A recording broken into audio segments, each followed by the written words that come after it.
Hi there. Hi, nice to meet you. Nice to meet you. I'm Alicia. Alicia, nice to meet you. My name is Jasmine. Thank you for coming in today. Thank you for having me.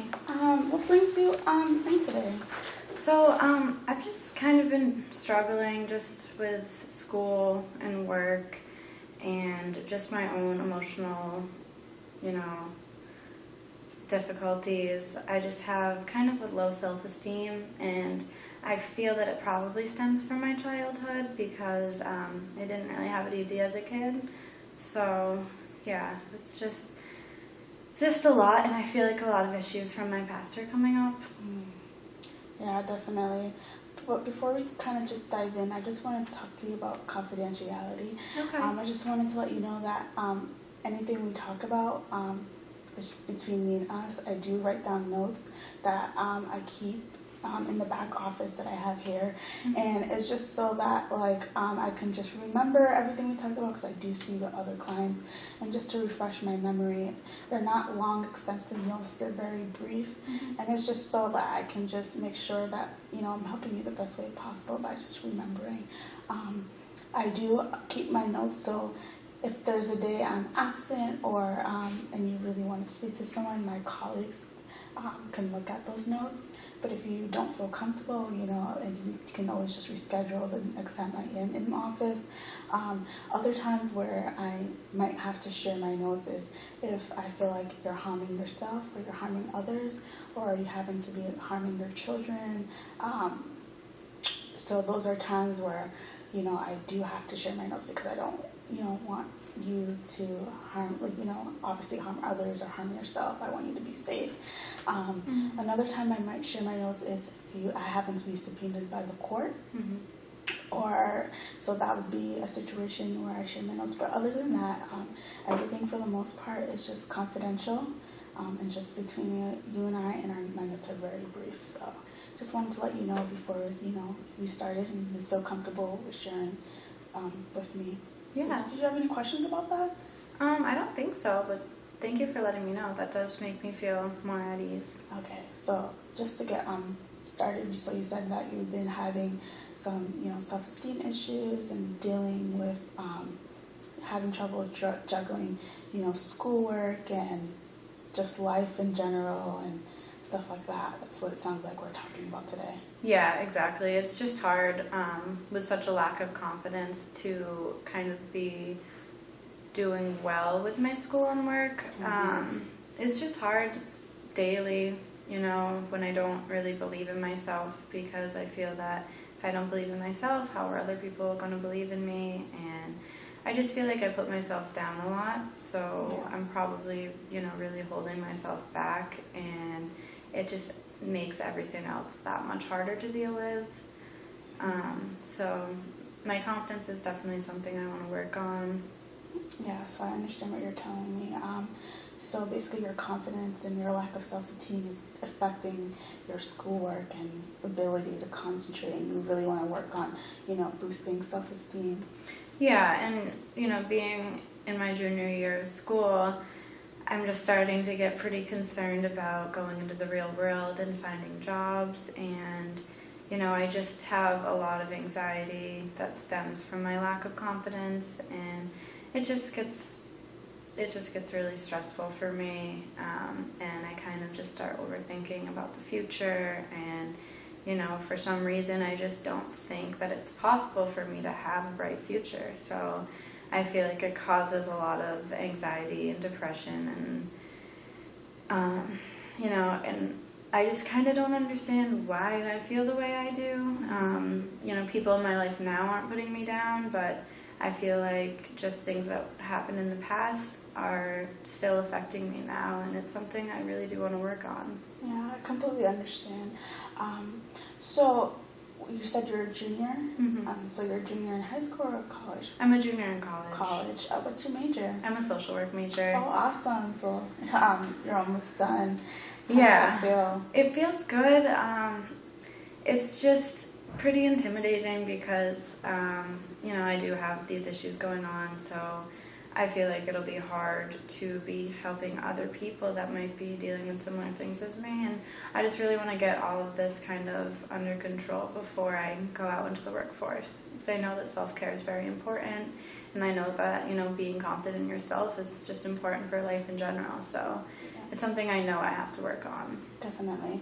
So you mentioned that you've been feeling kind of just down in self-esteem since you were a child. Is there anything in particular in your childhood or any memories that you might have that kind of triggered this self-esteem issue that, because I just want to be able to help you and see what in your past might have helped, like made you feel just down about yourself? Mm-hmm. Well, so basically what happened in my past was my biological parents were like drug addicts, and there was just a lot of neglect going on. Not so much abuse, but just a neglectful home. And so I ended up actually getting taken away from my parents, and I was in foster care for 2 years.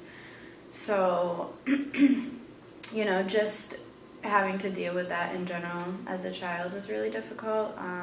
Separation from my parents at such a young age, being in foster care. I mean, being in foster care wasn't really a bad situation. It actually was pretty good because I was in the same foster home for 2 years before I ended up getting adopted, which also is a really positive aspect of my life. Getting adopted was a really beautiful moment for me, but despite all of that, I feel like getting taken away from my parents and stuff like that still affects me to this day. And things I experienced as a young child, as I was developing, I just feel like that's probably why I have such a lack of confidence. But like I said, I ended up having great foster parents, and I was with my younger brother the entire time, and then I ended up getting adopted, and I have a really beautiful, really loving family now. So I feel like that's made a huge difference, positive, but for some reason I just can't get over these issues, and the only thing I can think of is that they're stemming from my past, probably. Yeah, I completely empathize with what you're going through. You meet a lot of, adopted people who have been adopted, as some of my clients have been adopted. So are you still with your adopted family, or are you with your biological parents? So I'm with my adopted family. I have some contact with my biological family, which has been a new thing. So just to kind of give you a timeline, I got taken away from my parents when I was about 6, and then I was in foster care for 2 years. I got taken away from my parents when I was 8, my brother was 6. And then I was in foster care for 2 years until I was 10, and then I got adopted. So up until, from when I was 10 till I went to school here, I lived with my parents, and I didn't have contact with my biological parents at all. I lived with my adopted parents, who I consider my parents 100%. But a little bit after I turned 18, or maybe when I was 19, my biological dad reached out to me, and since then I've also had some contact with my biological mother, which with my dad it's been kind of both positive and negative. My biological dad, when he's reached out to me, because he's kind of still up and down. Mm-hmm. So I want to have a relationship with him, but it might not necessarily be too healthy for me, just because I've already noticed that he's kind of disappointing me again. So, and then my biological mother has reached out to me recently, and it's been positive. She's doing well, but having contact with them definitely affects my emotions and kind of gets in my head, probably more than I realize. It's just hard. Yeah, definitely. Have you ever spoken to someone, maybe in your family or close friends, about like kind of just, how being adopted just affected you in self-esteem wise? Yeah, I mean, being a social work major and actually kind of learning more about the way that childhood trauma affects people has made me kind of realize what's going on. And so I have talked to some people about it, and it does help, but I feel like I just need maybe just like a deeper form of therapy, or I don't know, because I feel like I try my best to cope with it all, but I don't know if it's really quite effective enough. So I still face difficulties daily for the most part. Yeah, but I know one way we can kind of just cope with things is just talking about it. Mm-hmm. You know, that could be just the first step, because sometimes we just like to, you know, hold things inside.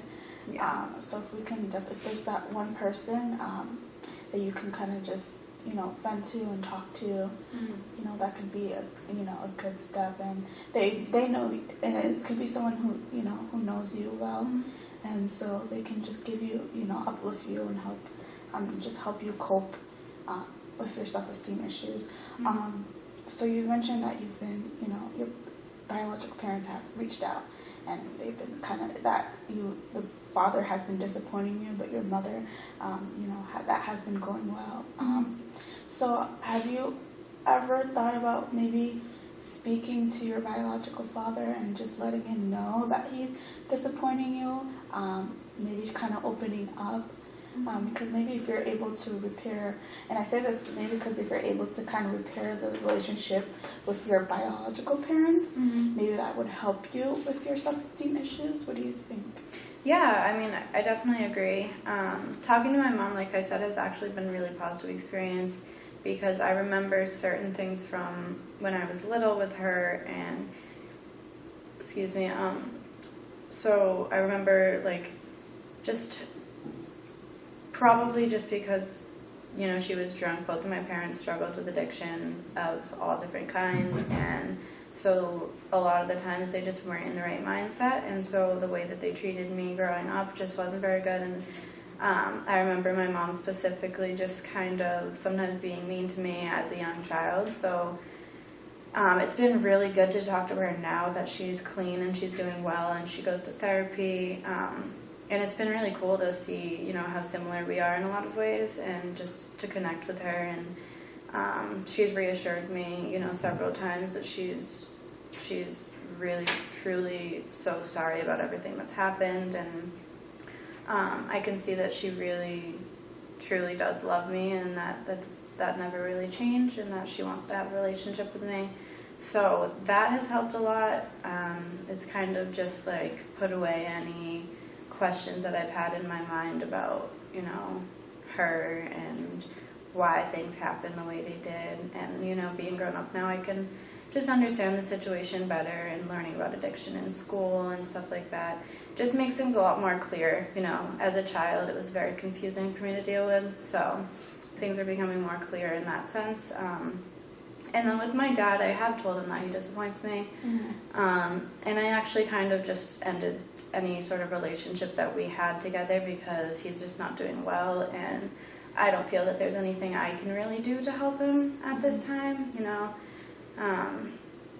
We had a good relationship going for a while, and I thought he was doing good, and he ended up really taking advantage of me, and so I had to end that relationship for me. Yeah, that's really unfortunate, and it sounds like it's just, you know, your mom who's been trying to, you know, make the adjustments and changes to just kind of be more a part of your life, and then your father hasn't. So I can see where that's, you know, really hard for you. But let's focus on the positives instead of, you know, the negatives. So maybe, you know, maybe for, you know, your self-esteem issues, instead of kind of thinking about how your father has disappointed you, maybe you can focus on your mother, who has been trying to make an impact in your life. Because my worry is that if you're thinking so much about, like, you know, your father not making changes, then, you know, that can have an effect on your self-esteem issues. Maybe you can just focus on, you know, your mother. You know, I definitely know it's hard to not have, like, both parents making the adjustments, but, you know, we want to see self-improvement in you. So maybe we could just focus more on, like, positive so that your mother, Mhm. maybe, your father might make a change. You know what I mean? Yeah, I hope the best for him, and I feel like it's good that I've separated myself from him for now. And the other thing is obviously I can't forget about my adopted parents and Yeah. everything they've done for me.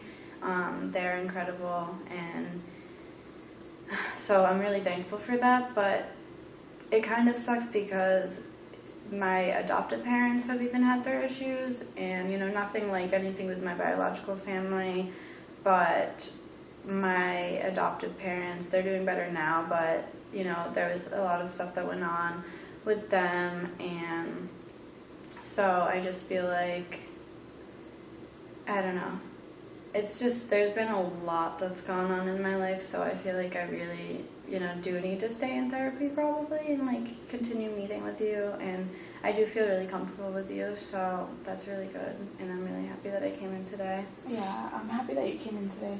So I just want to know about like your daily activities and your hobbies and what your schedule is looking like, because maybe sometimes if you keep yourself active, maybe that might help with just dealing with stress, with with family life. Is there anything that you like to do? Yeah, that helps so you? I really like music, and I really like yoga, and I do meditations to help me cope with stress, and I do have a boyfriend who's amazing, and we hang out with our friends together, and he takes a lot of stress off of me because he's a really positive and happy person, and I know that I can go to him anytime that I want to and talk to him, and he understands.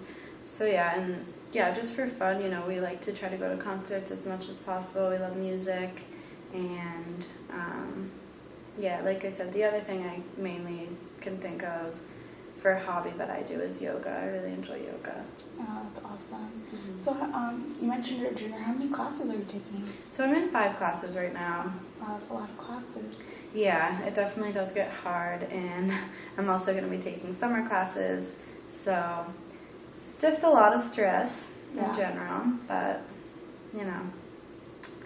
I feel like coming to therapy with you probably will help handle it all, and I know I have to try to believe in myself more because I do have the tendency to be negative, so. Welcome back. Thank you. So, is there anything else that you wanted to kind of talk to me about today? Yeah, I did kind of want to know if you've had other clients that have gone through similar situations as me. If you have have had any experience working with, people that have had childhood trauma, or even people that, have been adopted. I think you mentioned that you do have experience with that. Yes.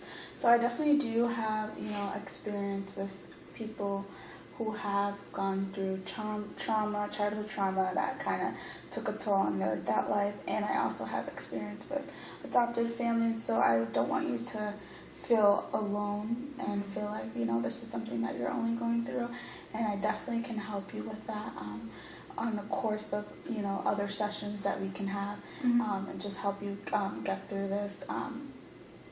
So I do definitely have experience with that, and we could just, it's not gonna just be something that, one day you'll just feel better, and all these issues you have is definitely gonna take time, especially something that has affected you since you were young. But like I said, we'll definitely work towards that, and it's just baby steps, basically. Yeah, absolutely. I think just setting goals between you and I will help a lot.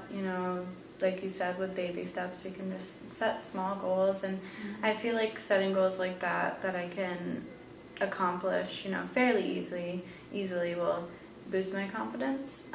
That's something I've kind of read about in the past as something that helps with the confidence, is just accomplishing things that, I want to do, so that I feel good about myself and so that I feel proud of myself. So, do you have any, ideas for that? Any sort of goals that you think I could set for myself? So, for us to start, I think one goal that you can probably just set for yourself is, do you happen to have like a planner or a journal? Yeah, I do. So maybe, because you talked about self-esteem issues, maybe you can just talk about stuff right in your journal and self-esteem and write stuff that you love about yourself. Yeah, that's a really good idea. And then you could just, write stuff that you love about yourself, write stuff that makes you happy, and we can kind of just go through that next time you come. We can kind of just like help, so I can better help you. I can just learn about your strengths and things that bring positivity into your life. Yeah, absolutely. I've learned a little bit about the strengths perspective, in my studies at school. Definitely. So I feel like building off of that with you would really help. Yeah, definitely. And so that would be the first step, and then so we'll just schedule an appointment, so that you can come back, and then we could just move on from there. And I just want to thank you so much for coming in today. Do you happen to have any more questions that you wanted to? I think I'm good. I'm actually feeling a lot better. So thank you so much. I feel like we have, I feel like our first session went really well, and we have ideas for our next one, which is really a good feeling. So yeah, definitely. So thank you. We can definitely set up an appointment. I have the receptionist outside, so whatever works best for you. And all right, I'll see you next time. Awesome. Thank you so much for coming in. Thank you. Have a great day. Day, you too. See ya. Bye-bye.